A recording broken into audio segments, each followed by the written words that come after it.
దర్శి పట్టణంలో నమ్మకముగా నాణ్యముగా అందమైన ఆభరణములను అందుబాటు ధరలతో సకాలంలో అందించి ఖాతాదారుల మన్ననలు పొందిన Amrutha Sai gold house and pawn broker తాకట్టు వ్యాపారం బంగారు ఆభరణములపై రుణ సౌకర్యం కలదు. ఇట్లు మీ దేవతి రామారావు, దేవతి ఈశ్వర్ సాయి.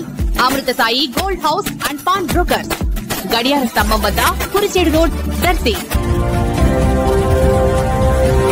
దర్శి నగర పంచాయతీని ప్రభుత్వం అప్గ్రేడ్ చేస్తూ మున్సిపాలిటీగా మార్చడం జరిగిందని తెలిసింది. ఇక నుంచి దర్శిని నగర పంచాయతీ అని ఎవరు పిలవకుండా మున్సిపాలిటీ అంటే పురపాలక సంఘం అని పిలవాల్సి ఉంటుంది. దర్శికి గ్రామ పంచాయతీ పేరు కొంతకాలం క్రితం తొలగిపోగా ప్రస్తుతం నగర పంచాయతీ పేరు కూడా తొలగిపోయినట్లయింది. ఇక నుంచి మున్సిపాలిటీగా పేరు మారింది. మున్సిపాలిటీగా మారటం వలన ప్రభుత్వం నుంచి వచ్చే గ్రాంట్లు ఎక్కువ మొత్తంలో వచ్చే అవకాశం ఉంటుందని, ట్యాక్సులు మాత్రం ప్రస్తుతం ఉన్నట్లుగానే ఉంటాయని సమాచారం తెలిసింది. ఏది ఏమైనా ఇక నుంచి దర్శి మున్సిపాలిటీ అని అందరూ పిలవాల్సి ఉంటుంది.